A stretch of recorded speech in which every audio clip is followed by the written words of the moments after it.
C'est la première fois qu'on est en direct. Premier live, premier brouillon en live. Mec, je suis trop content. Je suis vraiment hyper content. Idem. Donc on peut le dire aux gens aussi. On avait fait une première interview qu'on ne va jamais sortir parce que je suis aussi chiant que Nagui. Et j'étais pas fan du résultat. Non, mais en vrai, les images ne me plaisaient pas et je voulais faire un truc stylé. Et donc, je me suis dit, pourquoi pas le faire en live? Parce que si vous regardez ça, vous le savez, je me suis lancé récemment sur Twitch. J'espère dépasser le maître que j'ai devant moi un jour. Mais j'aime pas ça. Tu me mets mal à l'aise, Lou. Qui s'est lancé il y a pas longtemps, Kija, qui ça marche très bien pour toi pour l'instant. Bah franchement ouais. Franchement, on va forcément en parler. Allez suivre Jeune Kija sur Twitch. Exactement, Jeune Kija, on les mettra dans les réseaux. Ouais, on mettra. Mais du coup, si je voulais le faire sur Twitch, j'étais très content de le faire là parce que une rediffusion plus rapide et tout, et puis le fait de le faire en direct, ça me faisait kiffer. Et comme on faisait déjà les podcasts en direct parce qu'on ne s'arrêtait jamais, j'étais content de le faire. Premier problème technique au début, c'est normal. C'est le premier live. C'est ça le live. C'est hip-hop. Exactement, c'est hip-hop. On a des concerts. Arrive en retard, les micros qui se cassent. D'ailleurs, anecdote de fou. Au concert de Joe Lagreen, à un moment donné, il y a eu une panne. Lequel? C'est le dernier en date. Oui. Mais oui, il a fait en acapella, non? Ouais, il avait fait en acapella, mais il y a eu une panne sur un truc. C'était à l'Abbé Club. Oui. Mais franchement, l'ambiance était bien, mais quand même, l'Abbé Club. Mais tu sais que... on va raconter ma vie, on s'en fout, mais moi, j'ai travaillé pour la mise en place de concerts, de décors de concerts. Ah, je savais pas ça. En tant que roadie. Donc, en gros, c'est... T'as Angèle, par exemple, qui arrive à Bruxelles. Elle a son équipe parisienne. Elle est pas bruxelloise, son équipe. Il y a l'équipe de monteurs parisiens qui arrive et nous, on doit les aider. Et en gros, nos buts, c'est de porter les trucs, si tu veux. Et du coup, on a déjà eu des problèmes de live. Et en gros, ils appellent des générateurs et tout. Ils arrivent en camion avec des générateurs qui déboulent et tout ça. Tu branches. C'est une galère de fou. Et il y a déjà eu des problèmes au Ezel, un live, tu vois. Enfin, une coupure. J'imagine. 15 000 personnes, ça commence à être dur. D'ailleurs, avis sur le dernier projet de Joe Lagreen? Franchement, je l'ai écouté ce matin et franchement, pas mal. Mais je pense que tu as donné un avis sur le fait qu'à la moitié... Je trouve ça plus cool à la moitié. Plus cool, je préfère quand il imite Travis Scott, moi. À la moitié. Mais encore une fois, je pense que Joe Lagreen, c'est l'un de mes derniers shows du rap francophone. Mais c'est vrai qu'il y a ce truc où je me dis, est-ce que c'est dû à sa signature, où il commence à rentrer plus dans le moule, où la magie perd. C'est vrai que je suis encore dans ces premiers projets. Ouais, moi aussi, de fou. Vraiment, moi, en fait, recherche et destruction, j'ai peur que ce soit le A7. Ouais, je pense que c'est ça, parce qu'il arrive comme un ovni. Ouais. Tu dis, c'est qui ce mec BG qui rappe comme personne, en fait. Ouais. Mais non, je trouve qu'il a moins d'impact. Je trouve que ses phases. Mais je trouve quand même que dans le dernier projet, il revient moins que le précédent, en fait, où tu vois, c'était la pochette un peu PlayStation, où là, vraiment, c'est vrai que ça m'a moins pris. Mais tu vois, Kouten Tag, c'est banger de ouf. 300 000, c'est bon. J'appelle le pro. 300 000, incroyable. Ouais, c'est mon combat. Franchement, pour moi, c'est un peu un. Tu vois, le Maybach qu'il a fait dans Recherche et Destruction, c'est un peu ça, m'a amélioré un peu comme ça, tu vois. Mais je le trouve bien. Oui, Kouten Tag, c'est vraiment mon morceau pour l'instant. Ouais, bien sûr, de fou. Mais le reste des morceaux, c'est vrai que les derniers morceaux, je me rappelle plus trop, mais ça m'a pas vraiment retenu. Ouais, je dis ça parce que tu as parlé de. Joe Lagreen, oui. En plus, j'aime beaucoup ce rappeur. Oui. Très, très fort. Et je pense que c'est parce que je kiffe que ça m'énerve. Mais je sais pas, il y a quelque chose. En fait, tu vois, souvent, ce qu'on dit de Joe Lagreen, c'est quoi? Ouais, il a pas de phase, on retient rien. Mais est-ce que c'est faux? Mais non, c'est pas faux. Parce que, dis-moi une phase qui t'a marqué des derniers projets. C'est vrai que moi, je retiens rien. Moi, je t'avoue, je retiens le tout. C'est tout. C'est ça que je retiens. Mais je sais pas, il y a une aisance. Oui, non, mais comment il rappe, on dirait que c'est robotique pour moi. Bien sûr, c'est un excellent rap. C'est assez hypnotisant pour moi, tu vois. Mais je comprends. Et je trouve que c'est cool quand même à entendre. Moi, j'ai peur que son univers prenne toute la place. Parce que quand Laylo est arrivé avec un univers, il avait des phases et un univers. Mais tu trouves que Laylo, il avait des phases, frère. Retiens-moi une phase de Laylo, s'il te plaît. À part ses performances live. Non. Ah, frérot. J'arrive comme R9 là, bref. Ouais, tu vois, voilà. Mais je peux te citer des lines de Joe Lagreen comme ça. Mais Nacré, c'est très beau. J'attends avec 1 million de flowers devant ta porte. Enfin, c'est très beau. Enfin bref, on en parlera c'est un autre débat. Mais en tout cas, pour moi, en plus, ils se ressemblent un peu. Oui, je trouve. De fou. Donc voilà. Deux très beaux rappeurs digital. Pour l'instant, c'est la même chose. Totalement. Donc, pour le principe de brouillon, parce que là, on parle avant, on profite qu'on est en live, etc. Oui, parle de moi. Et qu'on est poteau, donc on discute. Le principe de brouillon, j'espère que vous le connaissez, mais je vais le rappeler évidemment. 6 thèmes que j'ai préparés pour toi, et tu vas pouvoir choisir l'ordre des thèmes et l'évocation de ceci ou non. Évidemment, ce n'est jamais arrivé que quelqu'un dise « je ne veux pas de ce thème-là », parce que... J'accepte tout. Mais en fait, je s'en fous de la pression, tu vois, mais c'est des thèmes assez chill. Hein. En plus, on est des personnes qui discutent bien et qui disent vraiment les choses, donc je suis assez content qu'on puisse le faire ensemble. Et du coup, je vais te proposer les thèmes, bien sûr, et tu vas pouvoir me dire dis-moi tout, ce qui te parle le plus. Le premier thème, c'est le constat. Ok. Le deuxième thème, c'est la DA. Le troisième thème, c'est une incompréhension. Le quatrième thème, c'est l'adaptation. Le cinquième thème, c'est le média. Et le sixième thème, c'est l'après. On va commencer par le média. Le média ? C'est cool parce qu'on en parlait justement hors antenne. Toi, tu le dis souvent que tu te considères pas comme un média. Donc déjà, on va rappeler ce que tu fais, c'est important de le dire. Donc tu es créateur de contenu rap, hein, ouais. tu t'es lancé sur Twitch il n'y a pas longtemps, mais ça fait très longtemps que tu officies dans ce milieu-là. Aller à un concert, il est là, hein, Kija est là. Si vous voulez faire une photo avec lui, il faut aller à un concert. Quelque part dans Bruxelles, il tout seul. Hein. Des fois, je vais en concert solo. Mais après, oui, je rencontre des gens bien sûr que je connais maintenant, mais concert solo. Quoi. Moi, je commence à le faire grâce à toi. Dis-toi, parce que tu m'as apporté la graine. Franchement, le début, c'était dur. Et franchement, c'est dû à quoi? Tout simplement parce qu'en réalité, quand tu vas aller à un concert, tous tes potes disent ah frérot, j'ai pas envie de payer ma place. Et c'est des prix de 15 balles, 20 balles. Hein. Ouais, bien sûr. Et en fait, à la fin, je me suis dit merde. Je crois que le premier concert où je suis allé seul, c'était le concert de Makala. Il était venu au VK. Au VK ? Ouais, au VK, mais à l'époque, c'était l'époque Roi de Suicide, je pense. Donc 2018. Ouais, voilà, ouais. Si c'est ça. C'est ça, je pense. Et du coup, je devais trop. Faut savoir que Makala, c'est l'un de mes artistes préférés. Ouais, bien sûr. Excellent rappeur. Et je me dis, je devais le voir, et je me dis, je vais solo, frère. Et j'étais tout seul, je regardais comme ça, mais je kiffais, tu vois. Je kiffais, et même, forcément, tu rencontres des gens. Je sais que j'avais raconté des tu connais Makala, Ouais, bien sûr. Et après, à partir de là, et moi, j'avais honte. Enfin, j'avais déjà raconté l'histoire. Ouais, mais pas été à un concert de Drake. Enfin, bref. Parce que j'avais la place et que j'étais solo. Mais moi, j'ai juste un truc de honte. Et là, maintenant que on a la chance d'être invité et de devoir y aller aussi pour du contenu et tout ça, j'y vais solo et je commence à me dire, vas-y, on va croiser des gens.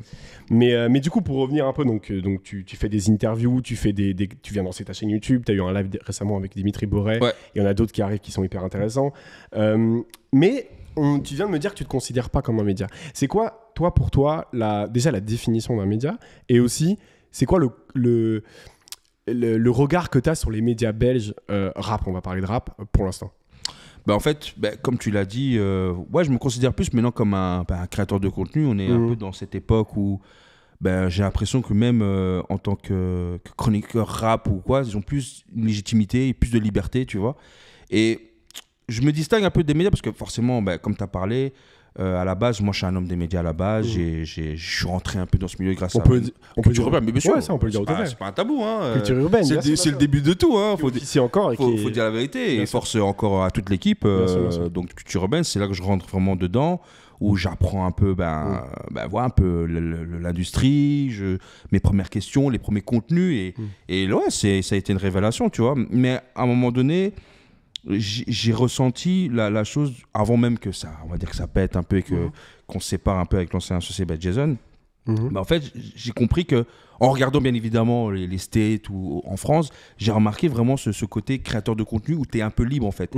Et je trouvais que dans les médias, en fait, en gros, et ce qui est toujours, et en Belgique on en a besoin, c'est clair que là, que Boab fait, que Rooftop fait, que The Muse, c'est incroyable, il en faut. Mais j'ai eu le constat de se dire qu'il faut plus peut-être. Il faut peut-être des gens... il faut plus. Il faut plus, d'office. En Belgique, il faut plus. En fait, le constat, ça a été qu'il faut plus qu'un média. Il faut des gens qui sont de cette culture, qui osent dire des choses, qui mettent en avant la scène, mais qui aussi aident aussi à améliorer la scène, tu vois. Et c'est là que je me suis dit, et même avant que ça change avec Culture Urbaine, je me suis dit non, il faut que je me lance vraiment en tant que créateur de contenu qui donne ses avis, qui fait des analyses, ainsi de suite. Et c'est là que c'est venu, tu vois. Est-ce que tu crois que ça peut coexister parce que moi, je pense, pour parler de moi un tout petit peu, je ne le fais pas beaucoup dans Brouillon, mais c'est pour raconter mon histoire personnelle. Moi, donc, je fais partie d'un média, comme tu l'as dit, je fais partie de Boap Média, qui dit bonjour. Ouais, dis à tout le monde. Un média que je suis là depuis 4 ans, plus ou moins. Je pense, il me semble, j'ai pas de notion du temps. Mais du coup, donc, je fais partie aussi du carcan classique, donc les interviews classiques, promotionnelles même. Et je suis en train de me diriger vers la création de contenu personnel, donc que ce soit dans des concepts, Twitch, etc. Est-ce que tu crois que ça peut coexister, ce côté peut-être on dirait que je te demande un conseil. Non, je suis en mode. En tout cas, oui. Dis-moi parce que sinon j'arrête. Non, mais en tout cas, oui. Quand tu commences comme ça, oui, parce que en vérité, même si je me considère plus en tant que média, je collabore toujours avec des médias. Bien sûr. Toi, Boap, on a fait Dour ensemble, qui était incroyable. Cette année aussi, on le fera normalement. Bien sûr, tu vois, bien sûr. Mais moi, je pense toujours qu'il faut toujours qu'il y ait des médias à côté, parce que c'est eux qui diffusent l'information.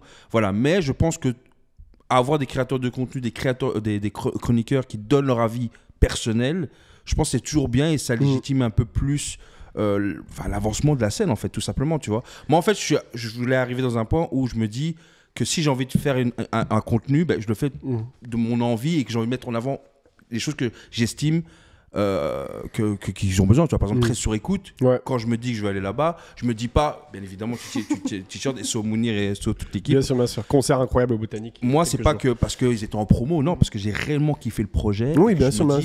Moi, je suis un gars de BX, eux, c'est des gars de Brabant-Wallon. Je me dis, il y a un coup à jouer sur le fait que, voilà, on va mettre en avant cela. Et en plus, c'est un collectif. Il y a une histoire quand même à être mis en avant, quoi, tu vois. Et donc, c'est ça qui me plaît. Bien évidemment, quand je parle quand je fais des recommandations, c'est vraiment les morceaux oui, il y a des morceaux qu'on m'a envoyés en préalable, par mail, voilà, en exclu. D'ailleurs, en vrai, c'est une bénédiction aussi de recevoir des trucs. Bien sûr, et je remercie en tout cas tous les artistes, tous les managers qui me balancent des... D'ailleurs, je suis pas très actif sur les mails, désolé, mais vraiment tous les mails... sur Insta. Ouais, Insta, ouais. Je pense que les gens, ils ont compris de m'envoyer sur Insta, mais vraiment, déjà ça, c'est déjà quelque chose de me dire que on a besoin de ton expertise et tout. Je me dis, moi, je sors... Allez, je vais pas dire de ma chambre. Je sors de ma chambre, je sors d'un gars passionné qui kiffe les concerts, qui kiffe le hip-hop. Et que maintenant, je suis un peu le gars, un peu référence, tu sais, tu vois. Et donc, c'est ça, c'est tout simplement ça, tu vois. Et je mets un point vraiment sur distinguer, parce que moi, ce que je veux vraiment, c'est te mettre à l'aise quand je parle d'un artiste, que ce soit à l'aise sur le fait que, voilà, on peut discuter des choses qui sont bien ou pas bien. Et puis voilà, et qu'on évolue les mœurs, quoi, tout simplement. Je trouve ça intéressant d'en parler, justement, parce qu'en Belgique, je trouve qu'il y a un gros débat à avoir là-dessus. Ouais. Donc, on sait qu'en France, on en parle souvent en antenne, mais on sait qu'en France, il y a quand même... Il y a eu donc la victoire du rap il y a quelques années, dans les années 2010-2015, où le rap français était, et le rap francophone en vérité, mais d'abord le rap français était la chose la plus écoutée, toutes les explosions de Nekfeu, de Nino, enfin tu vois, un truc énorme. D'ailleurs, c'est le sujet du prochain livre de Minimazi qui vient de sortir, je pense. Je crois que c'est déjà sorti, je crois même. Ouais, c'est ça, qui s'appelle Le rap à gagner, un truc comme ça. Mais du coup, on a eu une forme de, je sais pas comment dire, de lissage dans ces médias-là, dans les médias plus mainstream. Je pense à Bouscapé, je pense à Move, etc. Où on a commencé à tout trouver cool. Alors, pour moi, c'est logique aussi, ça en fait partie, c'est normal. Et j'ai même eu ce débat il n'y a pas longtemps sur Parlons Peu, en fait, sur le dernier Parlons Peu que je vous invite à écouter. On parlait du phénomène des médias payés. Ça, Mediapart qui avait fait... ce fameux débat polémique. Des virements qui sont faits à des médias sans que ce soit mentionné, alors que c'est la nouvelle loi française et tout ça. Enfin bref. Mais du coup, il y a quand même un truc de tout le monde aime tout le monde. Bouscapé, ça se voit. C'est un truc que je comprends. Attention, moi je comprends tout à fait. Après, ça reste un business, tu vois. Mais bien sûr. Et en France, il y a un truc il y a tellement de médias que vas-y, on va.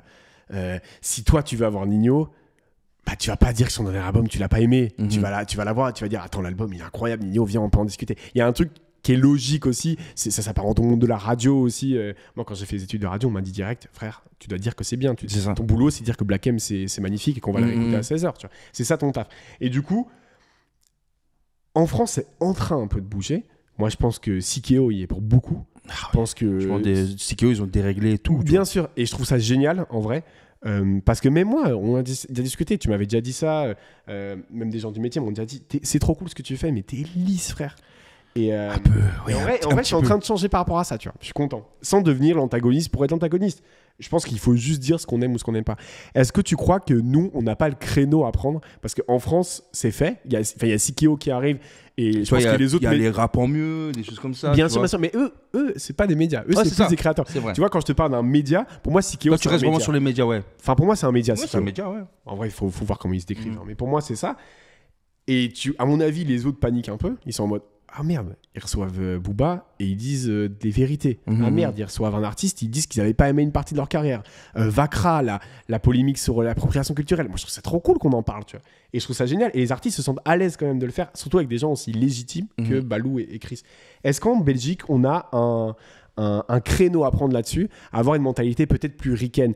Alors, je dis pas qu'il faut inviter Kanye pour lui dire... Enfin, déjà, il faut plus inviter Kanye. Non, il faut plus parler non, mais je me rappelle d'une interview où on invite des gros artistes et on dit ton album, c'est de la merde dans les émissions ricaines. C'est pas le but, évidemment, c'est bizarre. Mais est-ce qu'on n'a pas ce créneau à prendre de dire, vas-y, en vrai, j'ai pas aimé, tu vois. Mais c'est vrai que j'étais dans une optique aussi, enfin, je vais pas dire il y a quelques années, mais récemment, qu'il faut des médias comme Boap, des médias qui mettent en avant, pas forcément, bien sûr, des choses qui sont connues pour... évidemment avoir de la visibilité, mais dans un truc traditionnel où on met en avant la culture. Ouais. Je me suis fait une raison, je me suis dit en fait il faut de tout en fait. Par exemple, ce que fait Termac par exemple, sur... J'adore que tu dises les blagues comme ça. Non, bien sûr, je sais ce que tu vas dire. Parce que même Termac, en vérité, même pour te dire parler français, c'est clair que Termac, et j'en ai parlé, que ce soit Guillaume, Pierre, oui, bien sûr. Que je salue d'ailleurs, que voilà, au départ, il ne mettait pas en avant la scène belge ou même rap. Certes, il parlait du rap, mais ce qui marchait, tu vois. Et là, je pense qu'il y a quand même de l'amélioration. Mais il y a le documentaire quand même. Il y a le documentaire, ça c'est plus accro, mais même tu vois qu'il y a des live reports, voilà, il y a des reacts, je veux dire des articles où ils mettent des artistes à suivre. Mais en fait, finalement, je me suis rendu compte qu'en fait, il faut de tout. Il faut des médias qui parlent de tout, qui parlent de politique, de tout ça. Il faut de ça. Mais il faut aussi des médias spécialistes, un peu très puristes, on va dire, où ils mettent vraiment en avant la nouvelle génération. Et il faut aussi des médias qui peut-être plus à la DN de Sikeo, ou peut-être là sont plus libérés, où il y a il y a plus de langue de bois, on va dire, tu vois. Où il y a vraiment des questions où voilà, on parle et on avance par rapport à ça, tu vois. Je pense que par exemple, je vais te faire en aparté avec ce que j'ai eu avec par exemple Dolpha par exemple, tu vois, où on discute de son parcours et tout, et évidemment il parle de sa relation avec Damso. C'est des choses, faut des choses comme ça. Parce qu'on ne peut pas garder ça pour nous. Il faut aussi des choses qui permettent aussi que les gens évoluent. Certes, ça va divertir un peu la masse, tu vois, ça va un peu animer un peu les réseaux, mais en réalité, c'est de se dire quand même qu'il y a un chroniqueur ou un gars de médias et un gars qui est dans cette culture et qui sont en confiance et qui discutent en fait des choses qui peuvent arriver dans un dossier. Parce que ce qu'a expliqué Dolpha, ça peut arriver, ça arrive dans toutes les équipes dans le milieu du rap, sûr. Tu vois. Et on ne sait pas la moitié. C'est ça. C'est clair. Et je pense que il faut de tout. Il faut de tout. Je suis plus le gars, faut parler que de rap. Bien sûr. Non, il faut de tout, tu vois. Mais surtout, ce qui est cool aussi, je trouve, avec des émissions comme Sikeo, c'est que moi, je trouve que les deux coexistent. En fait, il y a autant la vérité, dans le sens où s'ils aiment pas et qu'ils ont des questions sur des polémiques et tout, ils vont en parler. Notamment Zequin, qui a presque réussi à changer le truc de sa carrière par rapport à ce qui s'était passé avec les stories un peu bizarres et tout. Ils ont un espace pour s'expliquer, et je trouve que les deux coexistent en mode on va s'expliquer, donc on va dire la vérité, on va pas trouver tout lisse et enlever ce qui va pas, et surtout on va régler le problème, entre guillemets, en parler, et ça va aider les deux communautés, autant les gens qui adorent Zequin, autant les gens qui aiment pas, tu vois. Il y a un truc c'est un chemin où on se met ensemble à un moment, et ça je trouve ça cool, et je me dis peut-être qu'en Belgique justement le créneau est à prendre là-dessus. Et un créneau à prendre aussi, et je viens de penser aussi qu'il faut aussi peut-être aussi des gens, quand je dis légitime, c'est pas des... En fait, il faut des gens qui ont aussi connu cette culture, qui ont grandi en fait avec le rap belge, pour en parler. Par exemple, quand je pense à des structures, c'est pas forcément un média, mais Big Manager par exemple, Big SO à Fox. Fox on salue, voilà, bien sûr. C'est plus un gars de l'homme de l'ombre, mais un homme de l'ombre, mais voilà, il manage aujourd'hui encore Nixon. Bien sûr. C'est Nixon, on sait à Bruxelles, c'est qui Nixon, tu vois. Bien sûr. Et un gars qui est dedans, qui est vraiment, qui a créé sa structure Wallist, voilà, toutes ces choses-là, et qui décide de faire un podcast pensé pour les managers et qui ramène vraiment des Dimitri Boré, des Azaya. Et qui peut être écouté sans être manager. Voilà, je pense aussi qu'à un moment donné, il faut voir aussi dans notre scène ou dans nos acteurs, peut-être il serait temps aussi que les gens qui ont vraiment et vu cette culture évoluer, de prendre le micro et discuter. C'est ce qui se passe avec Sikeo. C'est ça. Je pense qu'il y a aussi un créneau de. En fait, parce que Balou, trop de crédibilité. Balou, c'est quelqu'un, moi je le suis depuis. Bien sûr. Ça fait plus de 10 ans. Tu Avant vois. La cellulite onctueuse. Bien sûr, voilà, oui. Avant tout ça. Mais bien sûr, moi je le suis aussi depuis très jeune. Voilà, c'est même l'une même de mes références, tu vois. Bien sûr, les premières vidéos filmées dans des couloirs avec Ateyaba, c'est un des seuls à avoir tout ça. Et Kizakoni qui est plus récent, mais qui fait des documentaires, des reportages sur plus le rap africain, mais voilà, c'est ma culture africaine, elle est presque chez lui. Oui, voilà, tu vois. Bien sûr. Et ça, c'est des gens qui vivent cette culture-là, qui connaissent les gens, qui connaissent un peu les grandes personnes de cette culture, tu vois. Ouais, et c'est ça que tu l'as très bien cité, Fox, mais c'est aussi. On disait, Sikeo existe par rapport à ça, les gens sont à l'aise parce qu'ils vont parler à des gens qui sont là depuis 2006, quoi. Et aussi, Fox et toi, vous incarnez ça maintenant. Et c'est pour ça aussi que, on va rien leak, mais les prochains invités sur ta chaîne, on peut dire que ce sont des gens qui sont peu exprimés, donc ça c'est trop cool. Et parce qu'ils se sentent à l'aise avec quelqu'un qui a grandi avec ça et qui est là-dedans depuis longtemps. Ouais. Même avant que tu sois dans un média, moi j'ai l'impression que tu étais identifié. Alors, enfin, je veux dire, pas identifié, mais en tout cas, on sait que tu es un passionné en fait. On sait que tu es dans la culture, on sait que tu es un passionné, tu vois. Et cette légitimité, moi c'est une question que je me suis beaucoup posée en vrai, j'écoute beaucoup de rap, mais est-ce que je peux parler de rap? Est-ce que voilà? Et en vrai, je pense que quand tu défais ça, et je suis en train de le faire, donc Dieu merci, il y a un truc de. En fait, c'est trop cool parce que oui, je connais le rap, c'est bon, c'est ça depuis 10 ans. En fait, ces légitimités-là, faut pas forcément avoir, je sais pas, depuis 5 ans ou 10 ans. Non, bien sûr, ça moi, je pense que la légitimité, elle part sur le fait que tu es un passionné. Ouais. Sur le fait que t'es un gars qu'on peut te croiser dans des concerts, qu'il soit mainstream ou très émergent. Et voilà, te discute. Mais l'avantage qu'on a en Belgique, c'est qu'on voit les passionnés. Ouais. Mais en France, on les voit pas tant. En France, demain, tu crées un contenu sur le rap, alors que t'écoutes ça depuis Agartha. Il y a eu pas récemment un mème avec Graham Cujo qui dit que c'est ça qui l'a fait rentrer dans le rap. Il s'est fait trash talk partout. Ouais. Alors que non, chacun rentre comme il veut. Mais je pense aussi qu'en France, il y a eu aussi il y a eu beaucoup aussi de médias qui sont venus comme ça sans qu'on connaisse un peu leur passif. Bien sûr. Parce que on s'attarde surtout sur Bouscapé, parce que Bouscapé aussi, c'est un monument du rap.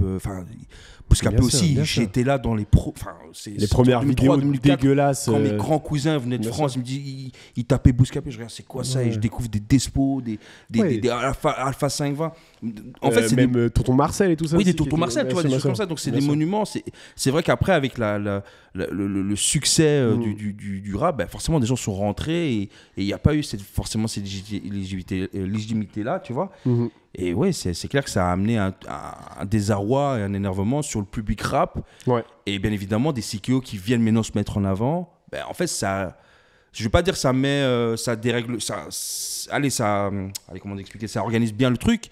Mais voilà, ça se dit que voilà, maintenant, t'es de la culture, fais ton podcast, propose des choses bien et avance, quoi, tu vois. Mais je trouve qu'on dévie parfaitement sur un autre thème. Vas-y, frère. Je trouve qu'on dévie sur le thème, bon, tu vas pas le comprendre, mais une incompréhension. Je le comprends très bien. Non, mais on va pas forcément... On peut en parler si tu veux, mais on va pas forcément parler que de l'histoire avec Damso. Donc c'est ce qui s'est passé. Une incompréhension, c'est pour reprendre l'extrait qui a tourné avec Big up à Dolpha. On a pété de rire. On va faire une digression là-dessus, mais c'est pour représenter une autre chose, un autre truc dans le thème aussi. Enfin bref, en gros, tu fais une vidéo, donc un format qui s'appelle Piqueur de rap belge, que tu fais souvent. Il y a combien d'épisodes?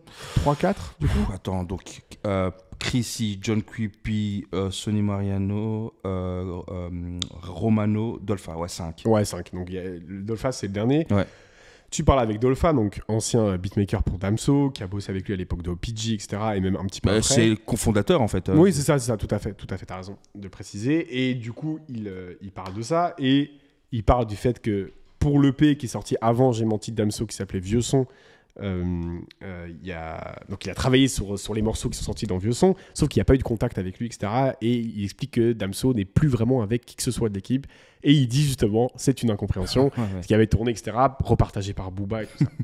Et donc, tu as eu un boom de ouf, j'ai l'impression, avec ça aussi. En tout cas, en termes de légitimité et tout. Enfin, je sais pas si tu peux le dire, mais je trouve que ça a changé beaucoup de choses quand même. Pour toi aussi, peut-être?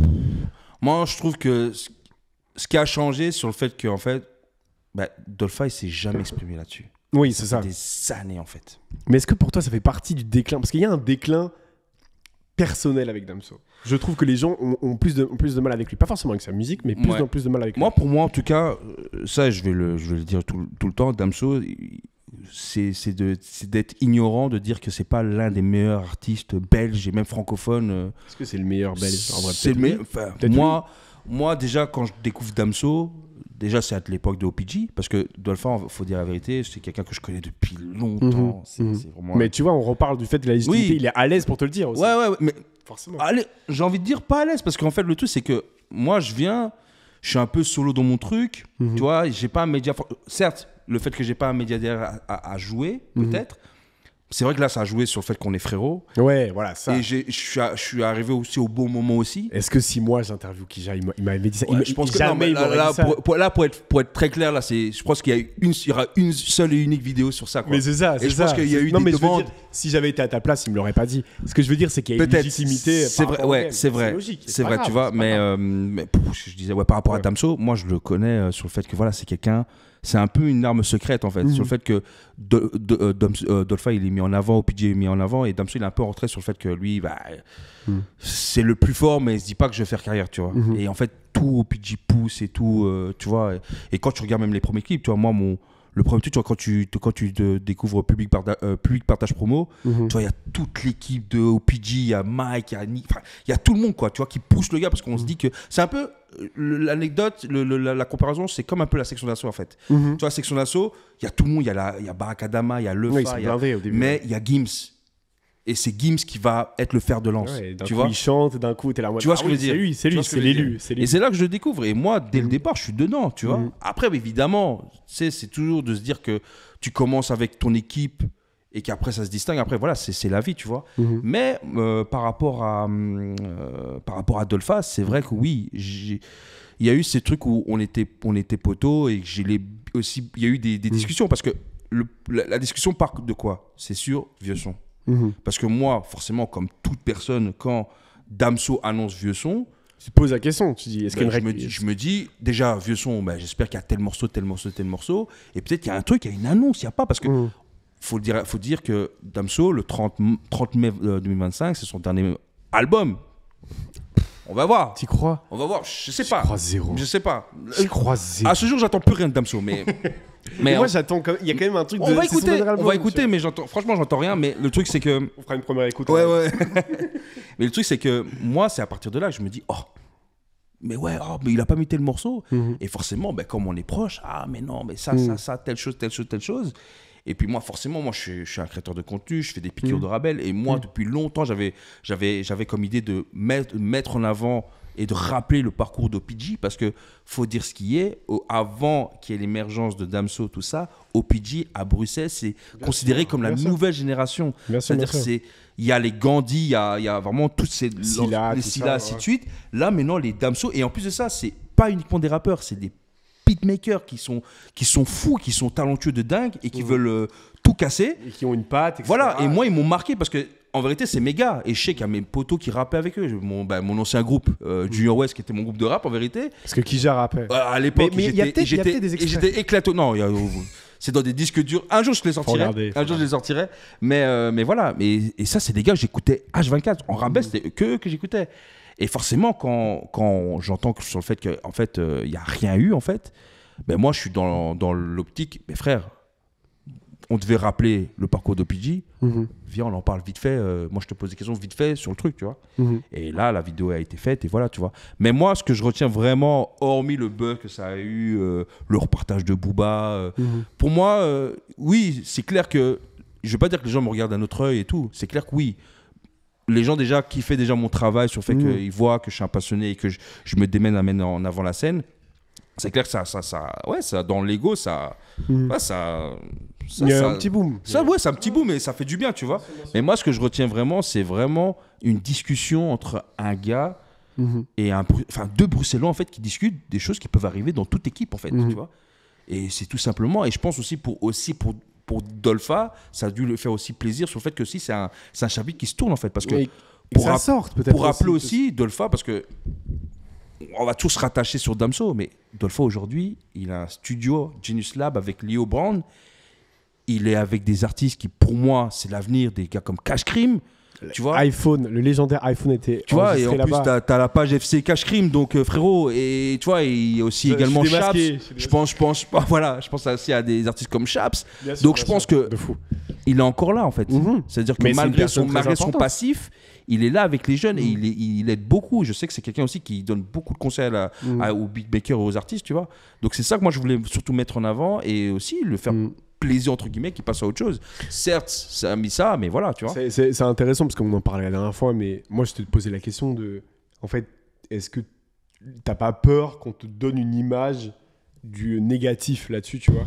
On en a déjà parlé, Après, je suis pas Tonton Marcel, hein. Non, mais bien sûr. Tu vois, je suis pas allé, frérot, mais t'as vu Damso, c'est un enculé, pourquoi il t'a pas, toi?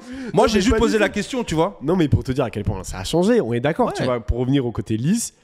Gros, je sais pas s'il y a un mec de Bouscapé peut poser cette question. Ouais, mais bon, après moi aussi. Je sais pas si ça peut sortir, je ne sais pas. Tu vois. Mais après moi aussi. Pardon, putain, j'ai un gros là qui arrive. Là.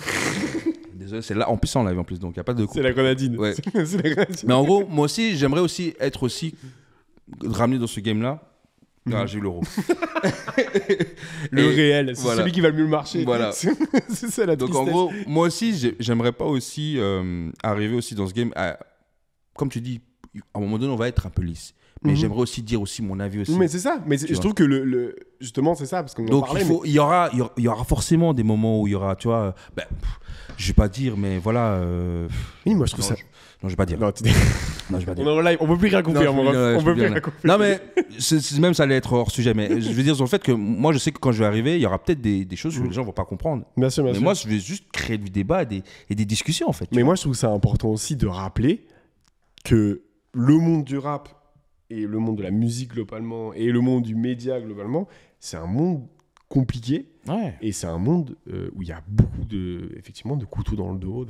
C'est pas pour rien que c'est un des sujets les plus dits dans le rap, déjà. Oui. Les traîtres, c'est peut-être... tous les rappeurs en ont parlé, tu vois. Tous les jours, il y a une histoire d'un manager qui a escroqué l'artiste. Bien sûr. C'est un monde horrible. Et je trouve ça cool qu'on puisse le dire.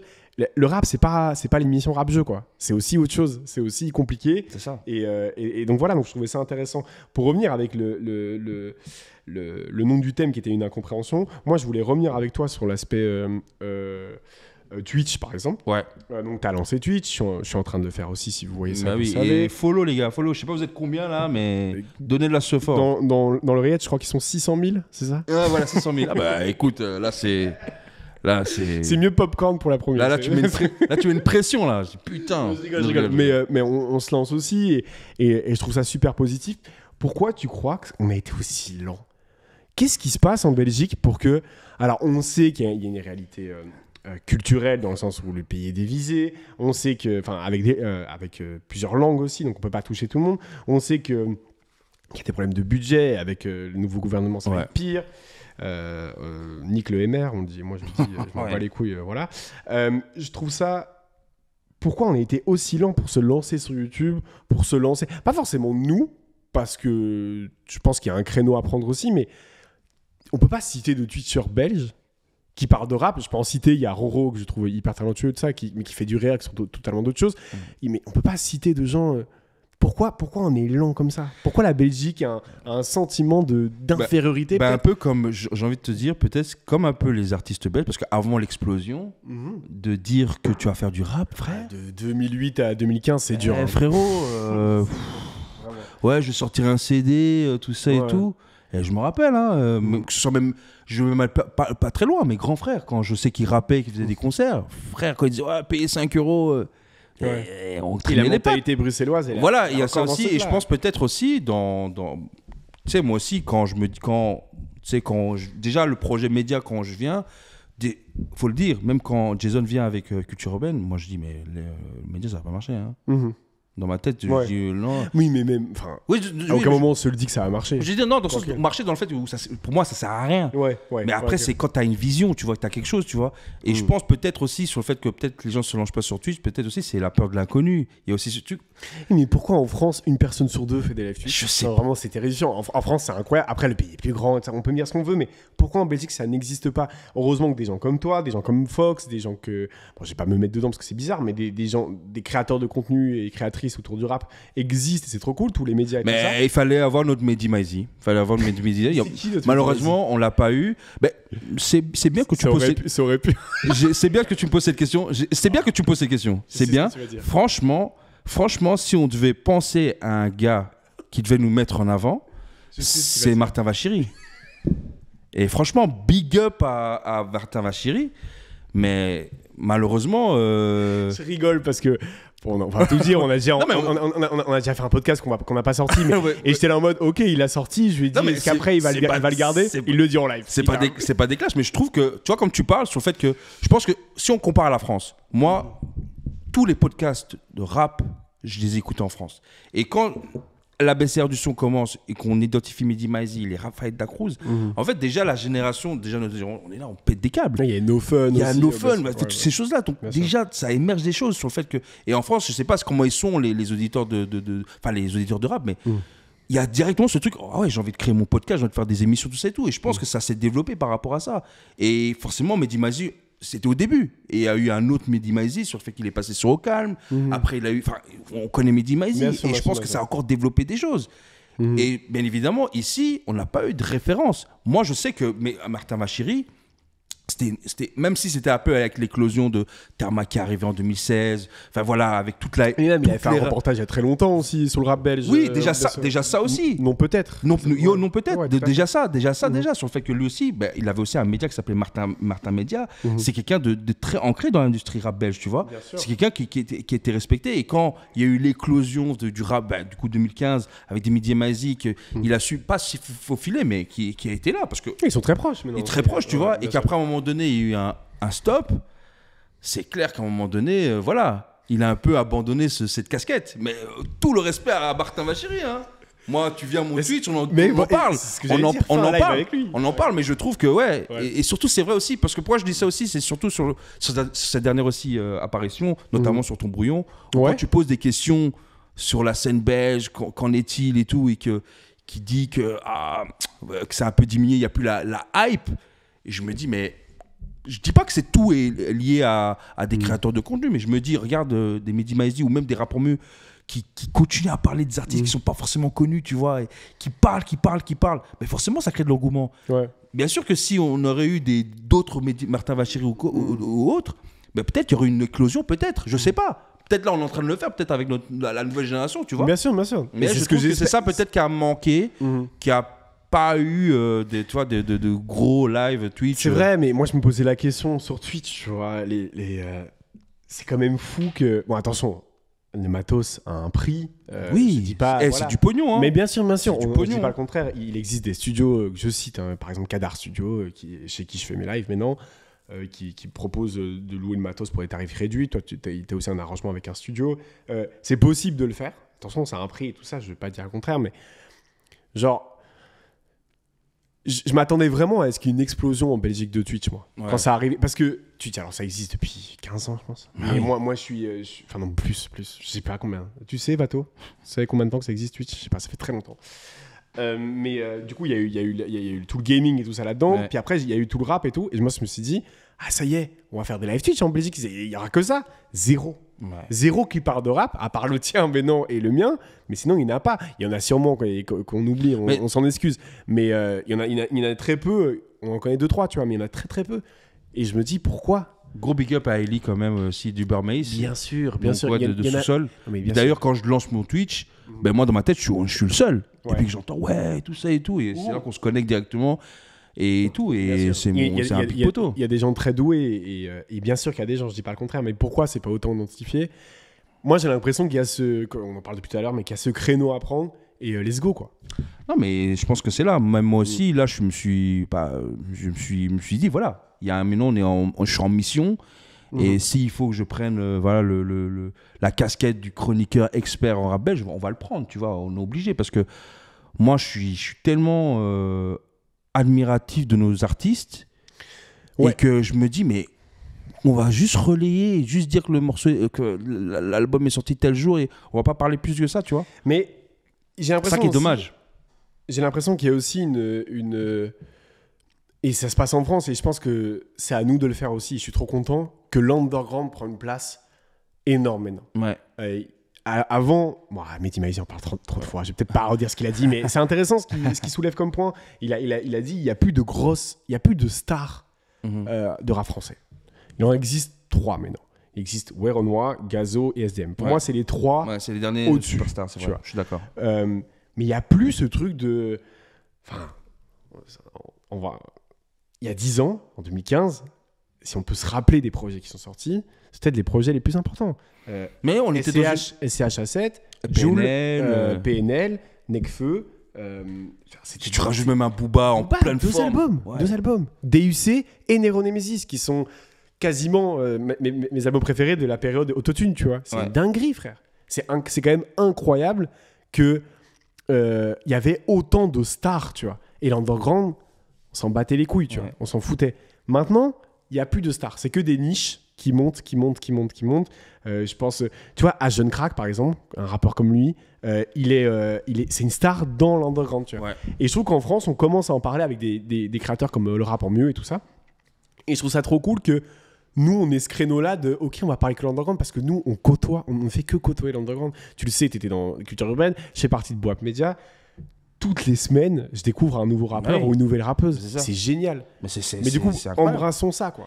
Cool. Mais c'est ça qu'il faut parce que quelque part, nous, les artistes qui ont pété les Hamza, c'était tous des underground en fait. Mais bien sûr. Et donc, comment on va pas attendre toujours que c'est les Français qui les piquent, enfin pas qui les piquent, mais qui mettent l'œil dessus. Oui, bien sûr. Il faudrait qu'à un moment donné, et comme tu le dis, à un moment donné, il y a des places à prendre sur le fait qu'il faut maintenant des experts qui savent, il y a telle pépite à Liège, telle pépite à Namur, et on met juste en avant en fait. Bien sûr. C'est tout simplement, c'est même pas le fait de prendre position, mais c'est juste, ils sont forts. On en parle, on en discute, on fait des interviews, on fait des Twitch, et puis voilà, on avance. Et puis à eux de faire le taf après, tu vois. Moi, c'est ce que j'avais fait avec mon humble impact quand j'avais ressenti les trucs sur les recommandations sur mon Insta.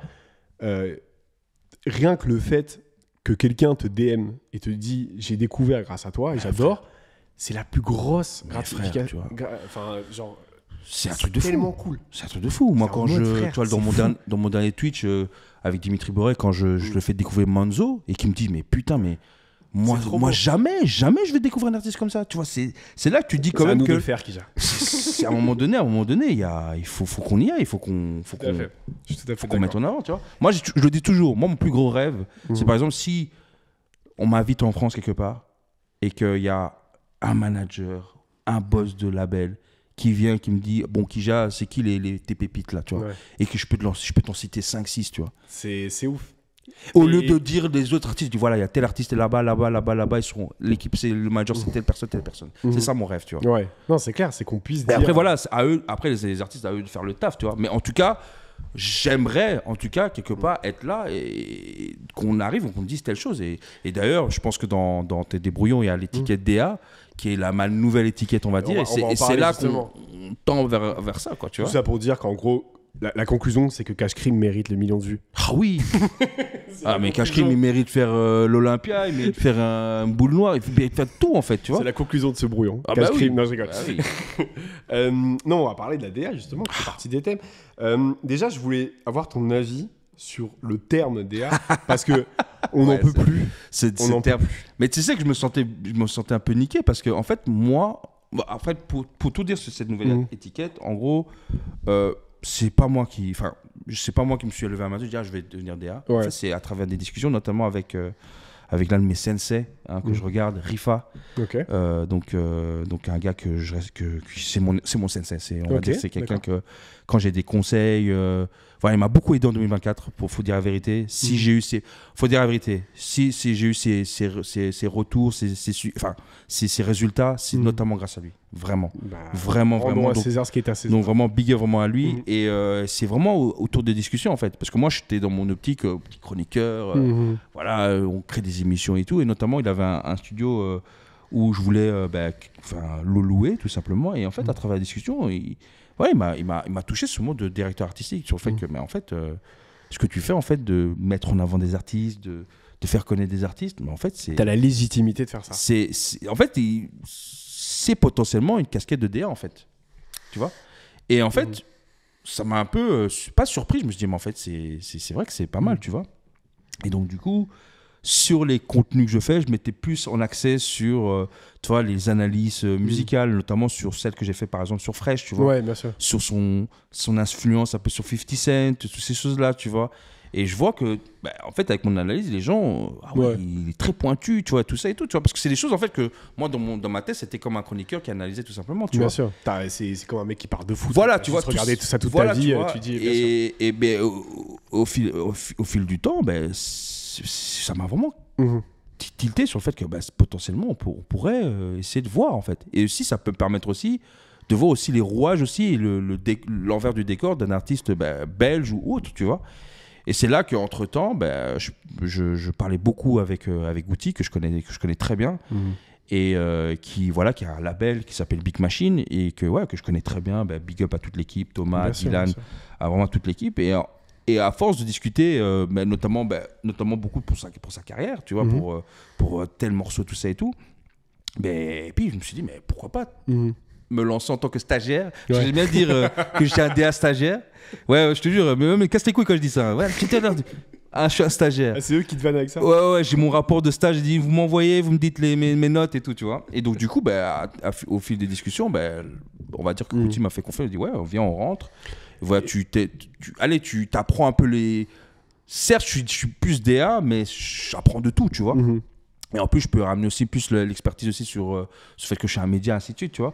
Et donc, du coup, mes premières opérations, ça a été, par exemple, de faire le concept sur Anderlecht. J'allais te demander justement, c'est quoi ton... Parce que, pour revenir au truc, le terme, on n'en peut plus. Ouais, c'est vrai. C'est ça que je disais, sur le fait que ça me vénère, sur le fait que, en fait, quand moi, je commence, en fait, je vois qu'en fait, ce terme commence à casser les couilles, en fait. Ça devient fou, frère. Et je me dis, ah merde, tu vois. T'as des gens, ils présentent leur outfit au DD, ils disent, ouais, ça c'est ma DA. Ouais, tu vois. Et ça, je le découvre sur Twitter. Et je me dis, ah ouais, merde, tu vois. Donc là, je me dis, ah ouais, quand ils vont mettre DA, ils vont dire. Et puis même, alors, sans dénigrer quoi que ce soit, donc moi je sais que c'est un vrai métier et que c'est un vrai travail, mais il y a un truc de tout le monde est DA, dans le sens où il y a un album de rap de n'importe qui sort, t'as un mec de 14 ans qui va dire, moi je suis pas fan de cette DA, j'aurais fait ça. Ouais, t'es là en mode, mais c'est fou, frère. Ah non, après c'est Twitter. Mais bien sûr. Mais ouais, j'avoue que on a rajouté aussi ce mot, mais en vérité, il y avait tout le temps ça en fait. Mais sur le fait que quand on balance un projet qui sort à minuit et qu'il y a déjà des gens qui tapent des analyses à 1h du matin, frère, à un moment donné, faut se calmer. Mais après, c'est Twitter, c'est le game, tu vois. Moi, je crois trop que Twitter, c'est la vraie vie. Oui, c'est ça, c'est le game. C'est le problème. Mais du coup, c'est un terme qui est quand même assez galvaudé. Mais qu'est-ce que tu fais, toi?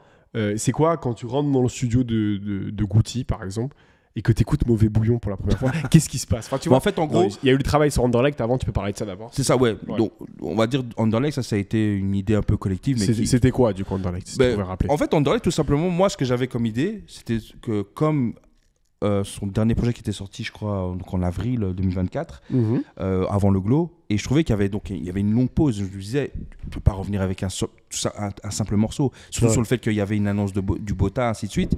Donc je me disais, pourquoi pas faire ce genre de contenu là, tu vois.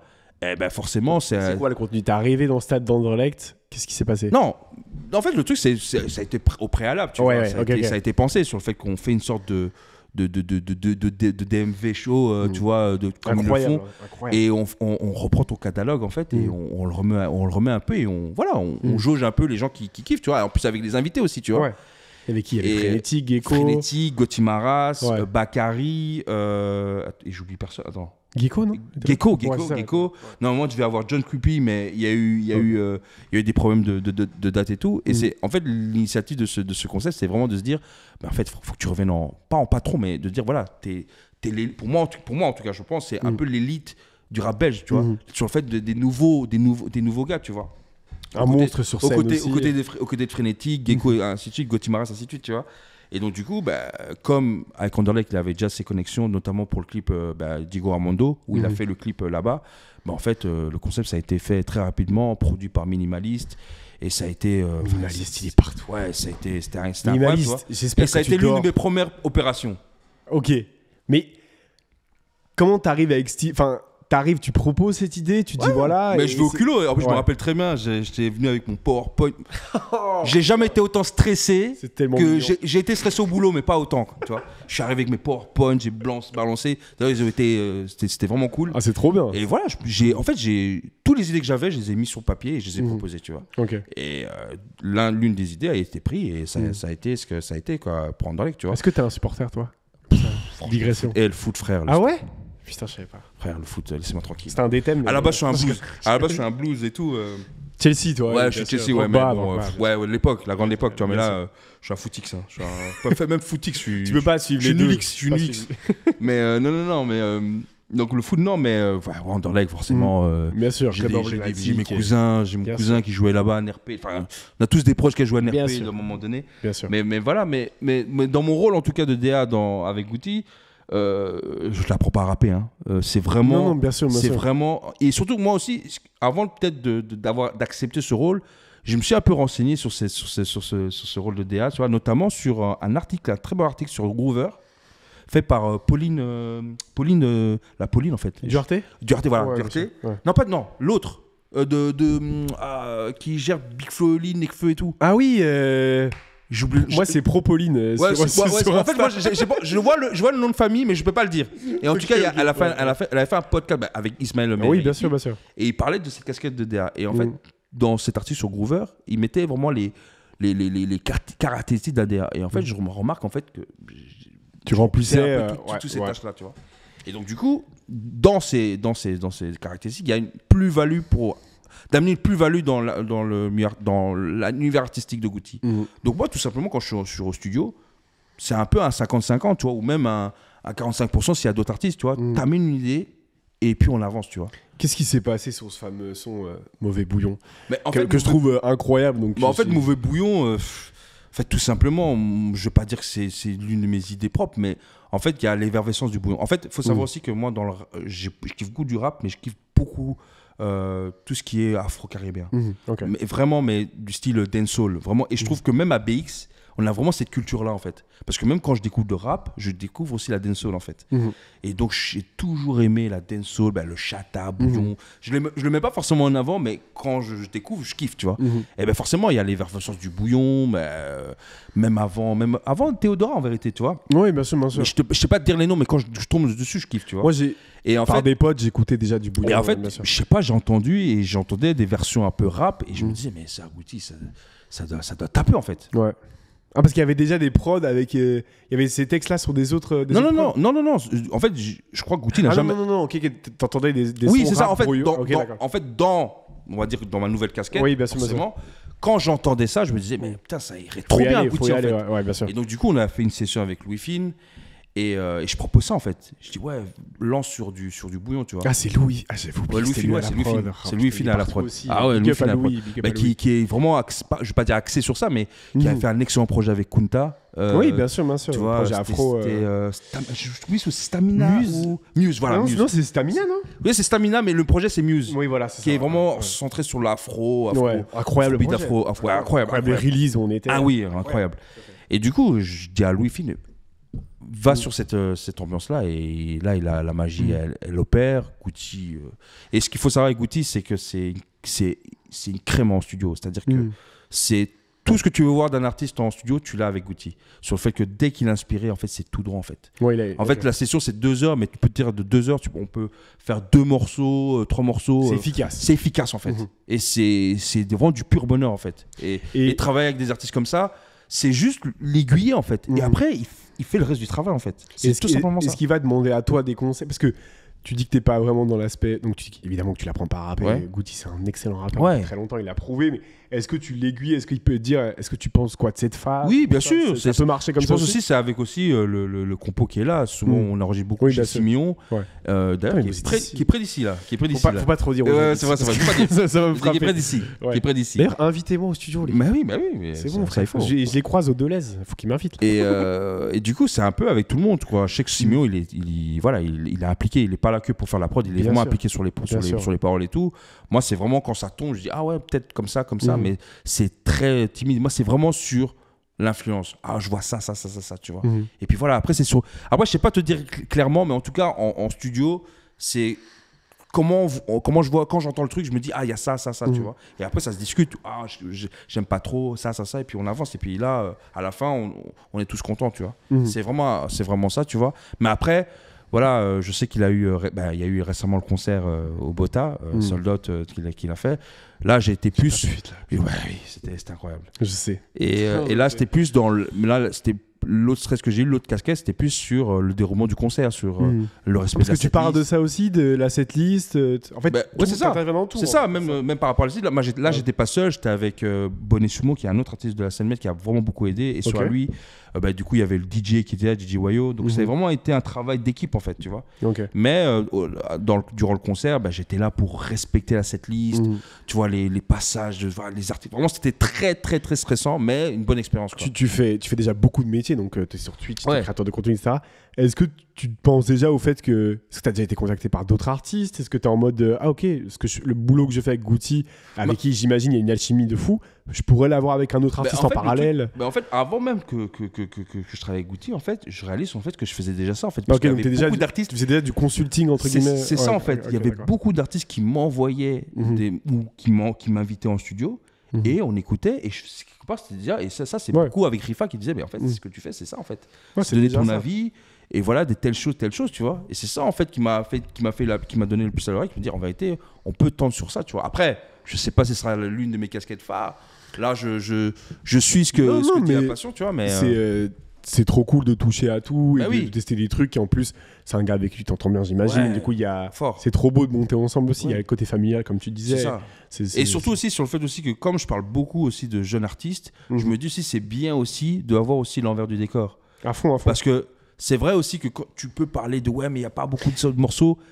Et en fait, quand tu réalises, en fait, parce que là, je suis vraiment dans un label en vérité. Donc, je vois les dessous, les tales, tu vois, tous les aléas du truc, parce que forcément t'as un label mais t'es pas aussi à 100%. Enfin, en fait, je vois toutes les réalités en fait d'un artiste belge en vérité, parce que en vérité, Goutti, il est connu à travers, hors dehors des frontières, mais c'est pas encore ça, tu vois. Il y a encore tout à apprendre, tu vois. Il est connu voilà. en cause, mais belge. C'est encore tout à apprendre, mais je vois vraiment les réalités d'un artiste belge. Qui est une réalité très compliquée aussi. Totalement. On en parle avec Fox dans le bouillon, justement. Avec Fox. Et encore une fois, j'aimerais encore les remercier vraiment, vraiment de me donner cette chance-là. Que ma parole soit entendue, parce que voilà, encore une fois, je sors de médias, je suis un petit gars qui est passionné et il m'écoute en fait. Tu vois, un gars comme Goutti, voilà. Ça prouve ta légitimité justement.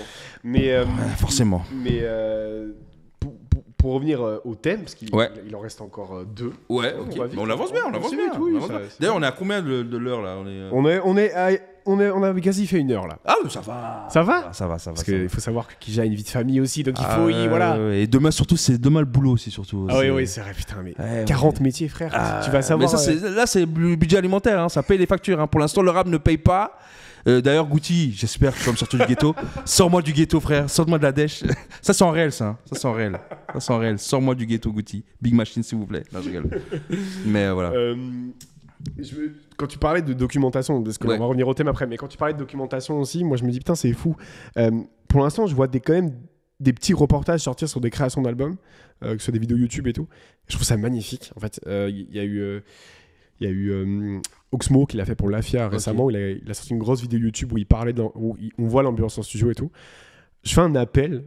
Faites tout ça. Voilà, s'il vous plaît, documentez ce que vous faites. Alors, pas pour raconter les dessous. Je pense pas qu'un mec de 14 ans qui écoute Goutti a besoin de savoir le problème de l'argent de label. Bien sûr, on est des auditeurs musicaux juste. Enfin, on est juste ça.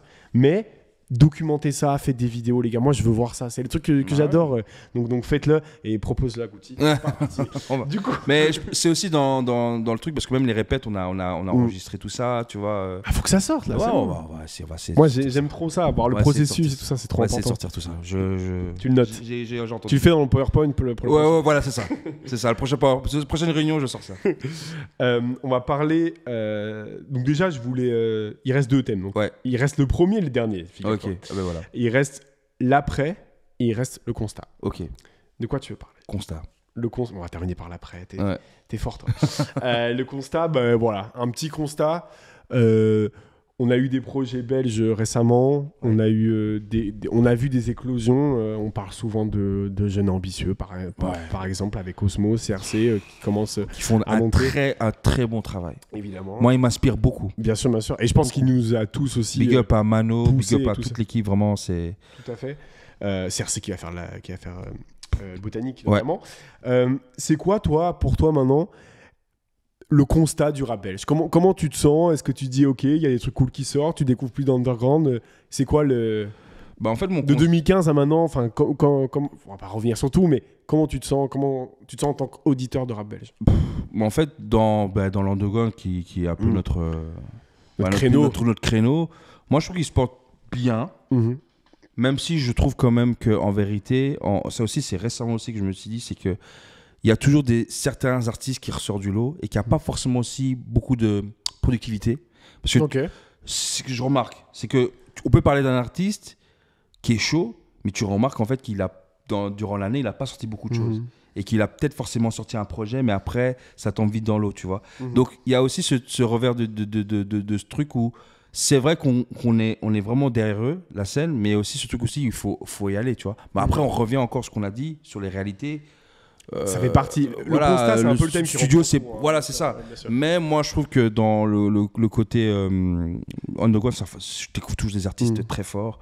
Est-ce que ça te plaît encore? Parce que moi, ça me plaît. Moi, je découvre toujours des trucs. Parce que tu sais que c'est ma phobie, ça, j'en parle beaucoup, mais c'est ma phobie de devenir le mec de 40 ans qui est dans le jeunisme et qui est en mode non mais moi j'adore tout. Non. Il y a des trucs qui sortent maintenant où je capte moins, tu vois, la new jazz, j'ai eu du mal au début, des trucs comme ça, et je peux comprendre et tout, mais moi c'est un truc qui me fait peur d'être le gars qui est en mode moi j'adore tout les gars, tu vois. Mais moi j'ai plus peur sur le fait que à un moment donné le rap me saoule, mais pour l'instant moi c'est que ça me terrifie ça. Mais pour l'instant je découvre toujours des choses. Imagine demain on aime l'électro. Imagine demain on aime l'électro. Et le rap, ça fait chier. Mais pour l'instant, il faut pas. Allez, nous n'allons pas trop loin, quoi. moi, je sais que jusqu'à aujourd'hui, je découvre des choses. Tu vois, là, je viens de me taper le dernier clip de Manzo. Ouais. Moi, je suis émerveillé. Je suis émerveillé. C'est un artiste que, lui, notamment, il m'avait envoyé son projet, pas complètement moi, qui m'a envoyé par mail. J'ai découvert donc, du coup, avant sa sortie, que ça m'a incroyable. Tu vois. Et qui m'envoie après, qui me fait découvrir le prochain extrait, et je me dis encore une claque. Donc je suis toujours sur le cul, quoi, tu vois.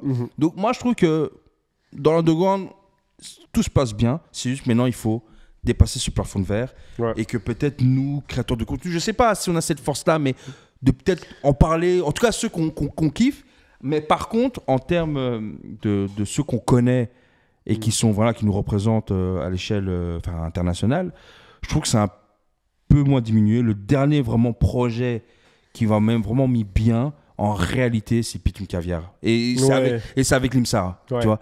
Mais Isha produit par DI avec Isha, donc quand même mais c'est clair que dans ce qu'on connaît vraiment les gros, Damso, j'ai pas envie de reparler, l'album est bof. Sincèrement, Damza, moi j'adore cet album. C'est un très bon album, mais voilà, je me retombe. C'est en vérité, je reviens plus dessus. Je reviens sur quelques morceaux, mais pas sur tout. Mais on va pas en parler parce que ça va être très long, mais c'est aussi. Moi, je reviens peu sur des albums en général. Même des albums que j'adore, des fois, je suis en mode.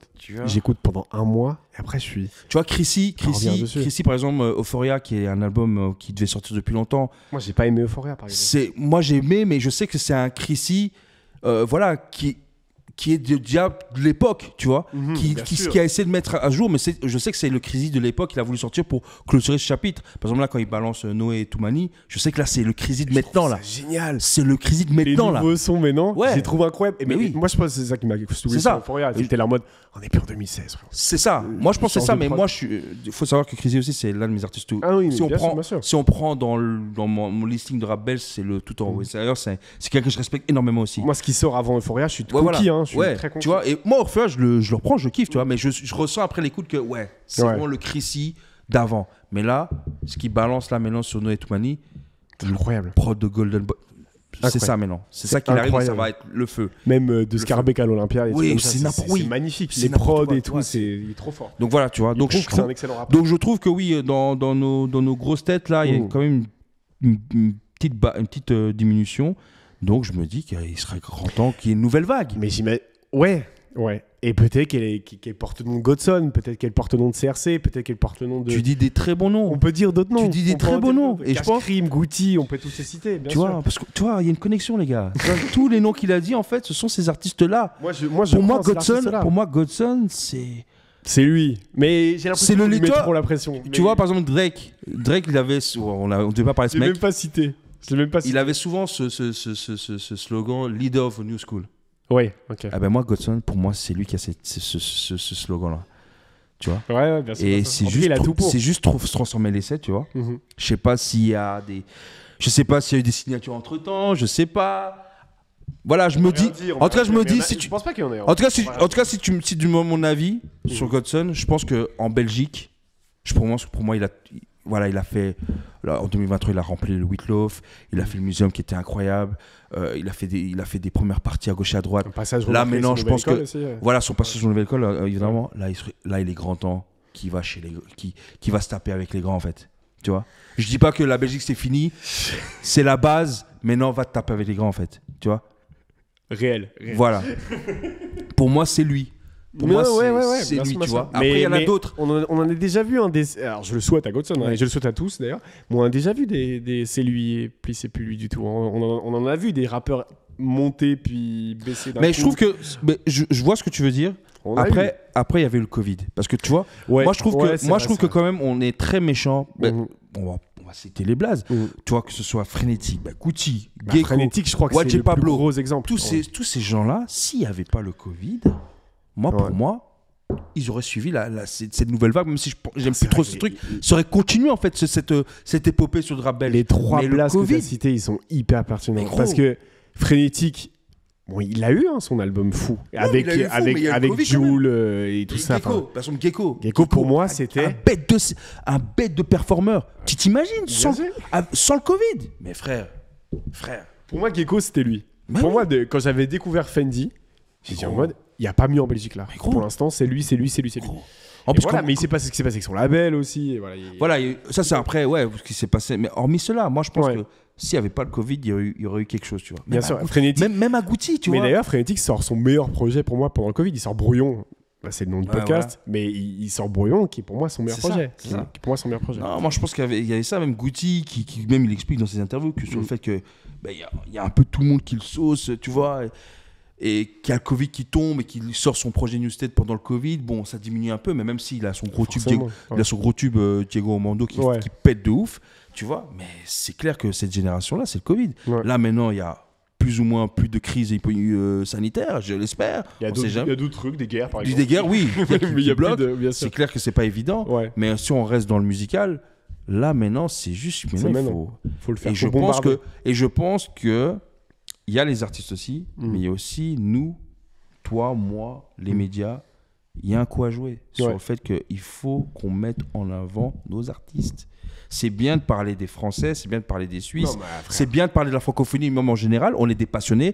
Voilà, moi, j'écoute pas que du rap belge. Faut dire la vérité. J'écoute de tout. Je suis à jour. On n'est pas fous. Mais quand on se positionne, il faut vraiment mettre en avant. Et je crois que ça fait du bien aussi aux artistes. Bien sûr, de fou. Tu vois, moi, quand je parle à Godson et qui a écouté, qui me donne ses avis, c'est toujours du bien, tu vois. Et puis même, peu importe les audiences. Ouais, et on s'en fout. Le fait qu'on écoute ça, c'est trop longtemps. Moi, j'ai des retours d'artistes avec des vidéos qui font très peu de vues, mais qui me disent merci d'avoir fait ça, merci. C'est trop cool. C'est trop sur écoute, je l'ai balancé. Ouais. On s'en fout des vues, mais c'est le fait qu'il y a une vidéo qui existe, que je suis parti. Une capsule temporelle. Voilà, tu vois. Et qu'il y a du rap en dehors de la capitale. Et qui, d'ailleurs, qui se font bien, ils font des putains de choses. Là, ils viennent faire la rondonte samedi, remplie. Bravo. Et on fait partie de cette histoire-là, on a parlé d'eux, on a fait des contenus avec eux. Et le fait qu'ils nous remercient, c'est ça qu'il faut, tu vois. Et qu'ils aillent plus haut sur le fait que... Voilà. C'était un vrai moment qu'on a vécu. Ouais, c'est un putain de moment. C'était quelque chose. Et vraiment, félicitations encore à eux, vraiment. Tout à fait. On va passer sur le dernier thème. L'après. Qu'est-ce qui va se passer pour Qu'est-ce qui va se passer après pour Kija? Oh là là là là là. Non, mais voilà, c'est... donc, sans rentrer dans ta vie privée, t'as un travail alimentaire, t'as tout ça en plus. C'est quoi la... Jeune père aussi, voilà. Qu'est-ce qui va se passer? Parce que t'enchaînes énormément et en fait, c'est une phrase interview un peu nulle, cliché, mais t'es où dans 5 ans là? Non, franchement, si on prend les 2 casquettes en ce moment, potentiellement... l'idéal, c'est que de cette casquette de DA, que ça conduise quelque part. Déjà, avec Big Machine, d'aller très loin. Là, même après le concert, je suis boosté au max. J'écoutais le fait de construire quelque chose et de le terminer et que ça se termine bien. Donc, ça me booste encore plus sur le fait que j'ai envie d'aller. Donc, j'ai envie de goûter plus, d'aller plus loin, de faire des plus grosses scènes. Je vais vraiment goûter le truc de... C'est vraiment une étiquette d'homme de l'ombre en vérité, parce qu'en vérité, c'est Goutti qui est mis en avant. Moi, on est juste là pour que ça marche, tu vois. Donc, quelque part, que ça aille plus loin et que ça me permette d'ouvrir d'autres portes. Qui sait, de trouver un poste, je sais pas, tu vois. Mais c'est vraiment continuer sur ce chemin-là. Et pour l'étiquette de ce que je fais de créateur de contenu, qui sait, demain, qu'il y a des sponsors qui arrivent, qu'on peut produire des émissions et que qu'on en vive de ça en vérité, tu vois. Moi, c'est la phrase que je dis tout le temps. Laissez-nous aller au Colruyt avec le rap. On veut acheter les pâtes tortellini fourrées là. Veut acheter ça avec le rap. C'est tout ce qu'on veut. C'est tout ce qu'on veut. Non, mais évidemment qu'on fait pas ça pour la thune. Sinon, on aurait arrêté. C'est tout parce qu'il y en a pas en Belgique. Mais voilà, t'as raison de le souligner. Ce serait cool qu'il y ait une reconnaissance.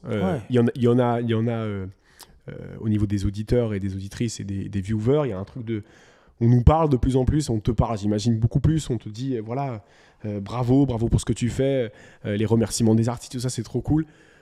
Ce serait cool que ça conduise à quelque part comme quelque chose de concret, en tout cas. Ça l'est déjà, mais il faut que ce soit plus... En tout cas, je me mets pas la pression. Il faut pas. Je me mets pas la pression. C'est toujours ce que dit ma passion. Parce que pour moi, la passion, pour moi, c'est le moteur, en fait.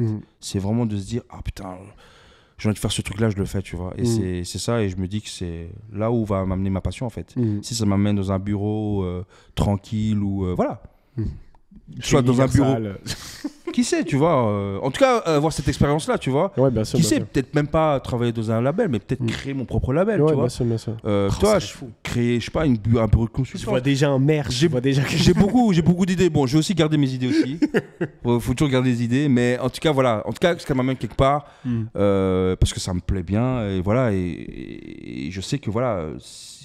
le fait de découvrir des gens, parce que regarde, même nous on s'est découvert comment, c'est à travers le travail en fait, tu vois. Tu fais partie moi je te découvre sur moi je te découvre sur t'étais plus sur des termes, je te découvre sur l'émission, c'était Snare. Et j'écoute un gars qui parle de Drake tout le temps et qui est là, puis je me dis qui est ce mec en fait, et que je découvre après en même temps qu'il a été recruté sur Boab, que je connais bien. Voilà, je découvre des gars comme... T'es un des pros méga à me DM. Ah ouais, mais mec... Genre, t'es le pro méga que je connaissais pas, qui m'envoyait des messages sur t'as pensé quoi de cet album, t'as ça. Et on se rencontre au concert de Godson. Mais tu sais, même toutes les connexions que j'ai été faites, mais même notamment Rooftop. Moi, Rooftop, je découvre leur travail. Je leur fais un DM, et à l'époque quand j'ai fait Culture Urbaine, on avait sorti la mixtape, je leur DM, je dis ouais, moi j'aime bien votre émission, je peux passer chez vous. Je prends mon billet à Charleroi, je dis on se connecte directement comme ça.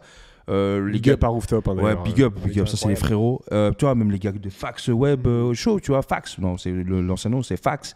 C'est des gens que je voyais leur travail, on s'est DM. Il m'a invité en émission, voilà, tout simplement, tu vois. C'est que des trains qu'il faut prendre, voilà, des rencontres. Je pense aussi qu'il faut aussi, il y a toujours ce nuage de mentalité bruxelloise. À un moment donné, il faut laisser le truc. Ouais, mais je trouve que... Il faut pas hésiter à aller chez les gens. Tu kiffes le travail, on se check et on avance. Et je trouve que... j'espère qu'on ressortira pas de cet extrait dans 10 ans avec un mauvais constat, mais j'ai l'impression qu'on a assez de chance aussi dans le microcosme de gens qui parlent de rap en Belgique. Je trouve qu'on s'entend a priori tous très bien. Mais il faut. Non, mais c'est vrai, mais c'est pas le cas de tout le monde. Moi, en tout cas, je prie, je veux pas qu'un jour qu'il y ait ce truc de concurrence. Mais je sais, faut pas. On est déjà un petit pays. C'est ça. T'imagines si on commence à, il y a une concurrence. Dans le rap même, il y en a. Dans le rap belge, oui, mais je veux dire même dans les médias. Je suis sûr, on ramène Andy ici, il va pas te dire. Il y a une certaine concurrence, mais c'est une concurrence saine. Mais c'est une concurrence motrice surtout. Quand tu vois un média qui balance un contenu qui est propre, ça te donne envie de créer un autre contenu propre. Mais est-ce que je me lance sur Twitch si je te vois pas sur Twitch? Je sais pas. Je sais pas, tu vois. Je pense que ça joue aussi. Et on veut le meilleur pour tout le monde, mais on veut le meilleur ensemble aussi. Voilà. C'est ça qui est cool. Moi, je pense que j'aimerais vraiment pas d'arriver à un truc où chacun son audience, chacun son truc. Mais là, on s'entend tous bien. J'ai l'impression qu'on va tous bosser ensemble. Et il faut. Même pas forcément Twitch, mais qu'on se lance sur des contenus, qu'on y va, quoi. Et je trouve, par exemple, qu'on peut saluer, je dis pas ça parce que je suis, mais l'initiative de Parlons Peu, qui est de regrouper... Big up à John. Oui, bien sûr, tout à fait. Et donc, merci à Bleu Musique déjà pour le matos, etc. Mais John qui lance Parlons Peu, c'est on réunit... Je sais pas, on est combien? On est plus de 10 chroniqueurs et chroniqueuses à parler de rap. On tourne dans les émissions, on se rencontre tous, c'est génial. C'est un peu, tu vois, t'as cité No Fun, c'est un peu un No Fun. Ouais, de fou. C'est un peu un No Fun de fou, tu vois. Est-ce que No Fun existe maintenant en France? Il n'y a pas. Il n'y a plus, tu vois. Donc, c'est un peu, voilà, et c'est cool qu'on se regroupe, toi, moi, Fox, Mano, Mehdi, enfin, voilà, Andy, c'est trop cool, en fait. Tu vois. Et il faut continuer comme ça, et voilà, quoi. Bien sûr, bien sûr. Merci Kija. Merci Lou. Merci au live Twitch. Je suis désolé, je tiens à le dire, j'ai pas beaucoup lu le chat. J'ai pas lu le chat du tout d'ailleurs. Attendez. Est-ce qu'il y a des questions? Est-ce qu'il y a eu des questions? Il y a eu des choses. Il y a une question que je trouve intéressante. Vous voulez créer un truc à deux? Mais d'ailleurs, on avait parlé de ça. On avait parlé de ça, ouais. Mais il a pas le temps. Voilà. C'est pas que j'ai pas le temps. Mais de toute façon, on a lancé pour tout te dire, on a lancé une page YouTube. J'ai lancé ma page YouTube. Forcément, il y aura beaucoup de contenu comme je l'ai fait pour Trésor Écoute. Ouais. Mais quand je vois un peu ce que fait un peu les autres, je me dis aussi, il faut ramener aussi des contenus très rigolotes. Ouais, donc, je me dis bien aussi, sûr. Toujours axé sur le rap, bien sûr, mais je me dis, on va ramener Lou, on va ramener les gars, tu vois. Donc, forcément, avec Lou, on va faire un bail. Mais il y a un contenu qui va sortir aussi, qui sortait déjà sur TikTok pour ceux qui l'ont vu. Un contenu dans une voiture que je vais sortir bientôt. Il y aura un épisode avec Kija, bien sûr. Mais oui, puis même, je peux l'annoncer ici, il y aura un big live avec Kija. 2015-2025, 10 ans de rap belge, une tier list de tous les albums. Ça va être cool, ça. Ça va être putain. Un très long live. J'espère que vous serez là, mais ça va être assez ouf et ça arrivera dans quelques semaines. Et il y a Aziz qui nous dit SO à votre duo incroyable. Merci beaucoup. Aziz. Et SO, Rooftop, hein. Ouais, voilà, justement, qu'on citait tout à l'heure. Mais du coup, voilà, je suis désolé de ne pas avoir lu beaucoup le chat. C'était la première fois, fallait que je regarde un peu. Je regardais mes thèmes et en même temps le chat, donc c'était un peu compliqué. La prochaine fois, tu as l'ordi qui va regarder. Bien sûr. C'est le premier. C'est le game Twitch. Donc je tiens à remercier déjà, donc, comme je disais, Bleu Musique d'avoir prêté tout ce matériel ici. Je tiens à remercier Vato, évidemment, qui est derrière la régie. Vato. Pour qui, sans lui, en fait, ce live n'existe pas, tout simplement. Donc merci beaucoup à lui. Et voilà, merci Kija, frérot. Merci à toi, frérot. Tu m'inspires beaucoup. Hein. T'es l'une de mes inspirations, je te jure. Je te kiffe. Il n'y a pas un merch où il y a ton visage, je vais acheter ça. Frère, moi, je veux où il y a ton visage, frère. Merci, moi. Merci, frérot. Merci beaucoup. Merci, frérot. On est ensemble. Merci. Let's go.